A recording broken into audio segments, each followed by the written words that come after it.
ఎన్టీఆర్ జిల్లా రెడ్డిగూడెం గ్రామంలో కూటమి ఎమ్మెల్యే అభ్యర్థి వసంత కృష్ణప్రసాద్ ప్రచారంలో దూసుకుపోతున్నారు.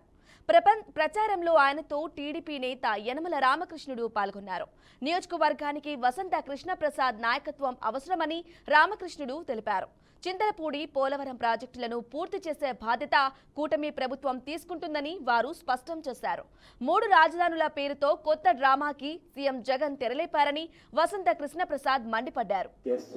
పథకాలు ఏవైతే ఉన్నాయో 22 పథకాలు రద్దు చేశాడు. ఇదా మీద ఇచ్చేటువంటి సంక్షేమాన్ని అడగాల్సినటువంటి అవసరం ఉంది. బీసీలకు 37 పథకాలు రద్దు చేశాడు. ఇవా బీసీలు అందరూ అడగాలి. జగన్మోహన్ రెడ్డిని వాళ్ళ నాయకులు కూడా అడగాల్సినటువంటి అవసరం ఉంది. పిల్లలకు ఉద్యోగాలు లేకుండా చేశాడు. సరి అయినటువంటి చదువులు లేకుండా చేశాడు. ఆరోగ్యరీత్యైనటువంటి ఆరోగ్యం పరిస్థితులు పట్టించుకునేటువంటి పరిస్థితి. అంటే ఎస్టీలు దాదాపు 17 స్కీములు ఎస్టీలు రద్దు చేశాడు. మైనార్టీ స్కీములన్నీ కూడా రద్దు చేశాడు. వీటితో పాటు సంక్రాంతికి, క్రిస్టియానిటీకి, ముస్లిం పండుగలకి ఇచ్చేటువంటి అన్నీ కూడా రద్దు చేశాడు.